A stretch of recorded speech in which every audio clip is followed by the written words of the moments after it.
Hello students and welcome to target 101। आज हम class 5th का जो एक टॉपिक आता है हमारा प्रॉफिट और लॉस के बारे में आज हम पढ़ेंगे। तो चैप्टर का नाम हो जाएगा हमारा प्रॉफिट और लॉस। ये आज हम इसके बारे में पढ़ेंगे। आप यूट्यूब की किसी और वीडियो पे ना जाएं, केवल इसी वीडियो पर अपना ध्यान दें तो आपको अच्छे से समझ में आ जाएगा। तो प्रॉफिट और लॉस, जो जनरली प्रॉफिट का मतलब होता है वो होता है आपका फ़ायदा, यानी आपको किसी चीज़ में फ़ायदा हो गया तो वो क्या कहला कि हमें उसमें प्रॉफिट हो गया। लॉस यानी कि आपको किसी चीज़ में हो गया घाटा, या होगा आपको घाटा हो गया, या फिर आपको क्या हो गया नुकसान हो गया। तो ये है जो हमारी चीज़ें कहला देती हैं, ये कहला देती है हमारी लॉस। ओके, तो चलिए कुछ एग्जांपल्स के थ्रू इसको समझते हैं। चलिए मान लीजिए कि एक दुकानदार है और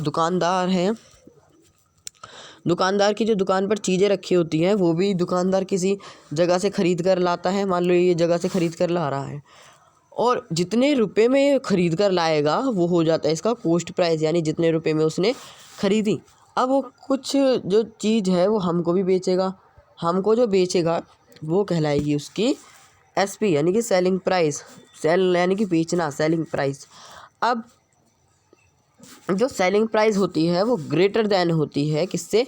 कॉस्ट प्राइस से। क्यों? क्योंकि जो दुकानदार है उसको भी अपना फ़ायदा देखना है, तो इसलिए वो हमें महंगे में बेच देता है। इसी वजह से महंगे में उसका क्या हो जाता है? फ़ायदा हो जाता है।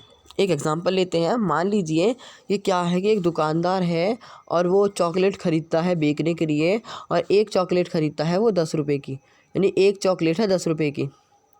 ठीक है, 10 रुपये की एक चॉकलेट है। अब वो दुकानदार जो है वो हमें बेचने के लिए क्या कर रहा है कि वो चॉकलेट हमें 12 रुपये की बेच रहा है। 12 रुपये की हमें चॉकलेट बेच रहा है, तो उसे कितने रुपए का फ़ायदा हो रहा है? 2 रुपये का फ़ायदा हो रहा है, यानी कि 12 - 10 = 2, यानी कि उसे 2 रुपये का क्या हो रहा है? 2 रुपये का प्रॉफिट हो रहा है उसे। अब अगर वो क्या करे कि हमें जो दुकानदार है वो 10 रुपये की चॉकलेट को हमें बेचे 8 रुपये में या फिर 7 रुपये में, तो क्या हो रहा है यहाँ पर? उसको हो रहा है नुकसान। क्यों नुकसान हो रहा है? क्योंकि क्योंकि उसने चीज़ तो महंगे में ख़रीद ली, लेकिन क्या है, बेच क्या रहा है? सस्ते में। इसलिए उसे यहाँ पर हो जाएगा 3 रुपये का, यहाँ पर हो जाएगा उसे लॉस। तो चलिए कुछ एग्जांपल्स, एक और एग्जांपल लेते हैं। मान लीजिए कि जो एक आदमी है और वो जो उसने एक बुक ख़रीदी, एक बुक यानी 10 बुक ख़रीदी, और एक बुक का जो प्राइस है, 10 बुक ख़रीदी और एक बुक का प्राइस है मान लीजिए 20 रुपीज़ है। अब वही जो आदमी है वो उस बुक को अपने फ्रेंड को बेचना चाहता है, फ्रेंड को बेच रहा है वो 25 रुपीज़ में। तो यहाँ पर क्या हो जाएगा? उसको प्रॉफिट हो जाएगा। कितने रुपए का हो जाएगा उसको प्रॉफिट? 5 रुपये का उसको प्रॉफिट हो जाएगा। बात समझ में आई? चलिएगा आगे बढ़ते हैं। अब हम कुछ प्रॉफिट और लॉस के कुछ एग्जांपल्स देखते हैं। तो सबसे पहले हम लॉस का एग्जांपल देखते हैं। लॉस यानी कि घाटा कब होगा? जब कॉस्ट प्राइस जो क्या हो जाएगा? कम हो जाएगा, यानी कॉस्ट प्राइस ज़्यादा हो जाएगा सेलिंग प्राइस से। यानी कॉस्ट प्राइस ज़्यादा हो गया, किससे हो जाएगा? सेलिंग प्राइस, यानी CP - SP। क्यों? यहाँ पर ये इसके मीनिंग समझो। सबसे पहले मान लीजिएगा कि आपने चॉकलेट ख़रीदी 10 रुपये में और उसको बेच रहे हो, किस में बेच रहे हो? उसको 8 रुपये में। तो यहाँ पर कॉस्ट प्राइस ज़्यादा हो गया, सेलिंग प्राइस कम हो गया, तो इस वजह से यहाँ पर हो रहा है लॉस। तो इसी तरीके से लॉस का यहाँ पर फॉर्मूला बन जाता है, लॉस = CP - SP। आप इस फॉर्मूले को अपनी कॉपी में नोट कर लीजिए कि लॉस = CP - SP। चलिए आगे बढ़ते हैं। अब जो आपका इसी तरीके से आपका प्रॉफिट का फॉर्मूला हो जाएगा। आपका इसका उल्टा, यानी SP - CP। मतलब प्रॉफिट जब होता है जब आपको फ़ायदा होता है। मान लीजिए कोई चीज़ आपने 10 रुपये में ख़रीदी और उसको बेच रहे हो आप 12 रुपये में, तो आपको यहाँ पर 2 रुपये का क्या हो रहा है? प्रॉफिट हो रहा है। तो इसी वजह से SP ज़्यादा हो जाता है और CP क्या हो जाता है? कम हो जाता है प्रॉफिट में। इतनी बात समझ में आई? चलिएगा आगे कुछ और एग्जाम्पल देखते हैं। यहाँ पर आपको दे रखा है लॉस दे दिया आपको 100 रुपीज़ का, और आपको दे दिया SP दे दिया आपको मान लीजिएगा 25 रुपीज़। आपको ज्ञात करना है, आपको फाइंड करना है यहाँ पर CP। तो जो फॉर्मूला क्या पढ़ा हमने लॉस का? Loss = CP - SP। C P minus S P. अब लॉस क्या है, लॉस है आपका 10 is equals to S P. C P हमें फाइंड करने हो तो सी पी ऐसे रखेंगे और माइनस एस पी कितना है आपका 25।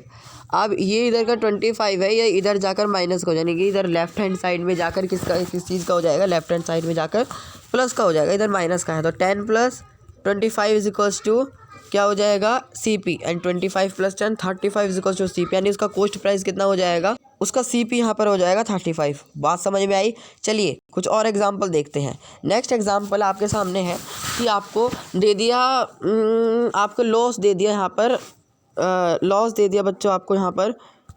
तो चलिए लॉस मान लीजिए आपको दे दिया लॉस 100 रुपीज़ का, आपको लॉस दे दिया 100 रुपीज़ का क्या है, लॉस है। और आपको एस पी दे दिया आपको, या एस पी दे दिया आपको मान लीजिएगा 10 रुपीज़ की।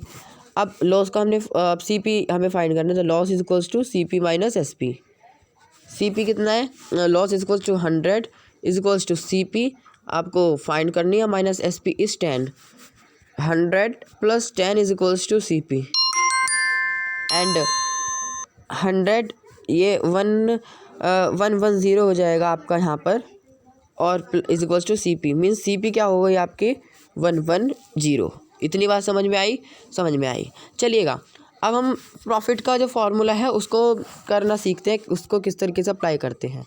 मान लीजिएगा क्या है कि प्रॉफिट हो रहा है आपको, प्रॉफिट हो रहा है आपको 10 रुपीज़ का, आपको प्रॉफिट हो रहा है। सी पी है उसकी 20 रुपीज़, आपको एस पी फाइंड करनी है। So profit is equals to S P minus C P, profit S P minus C P, means सही से लिख देता हूँ इसको मैं, profit is equals to S P minus C P. ये आपने फार्मूला पढ़ रखा है। प्रॉफिट कितने का हो रहा है 10 का, is equals to S P आपको फाइंड करनी है minus C P is equals to 20। तो 10 plus 20 is equals to S P, then यहाँ पर हो जाएगा 30 is equals to S P, यानी उसका जो सेलिंग प्राइस हो जाएगा वो कितने का हो जाएगा 30 रुपीज़ का हो जाएगा उसका सेलिंग प्राइस। फिर इतनी बात समझ में आई, ठीक है, आई बात समझ में। अब चलते हैं आगे। आगे क्या है, आगे मैं आपको कुछ क्वेश्चंस, आगे की वीडियो में कुछ क्वेश्चंस पढ़ाऊंगा। इतने आप इस वीडियो से अच्छे से पढ़ाई करिए, और आप हमारे चैनल को सब्सक्राइब कर लीजिए, जिससे आपको जल्दी से जल्दी नोटिफिकेशंस मिलता रहे। तो बाय एंड टेक केयर।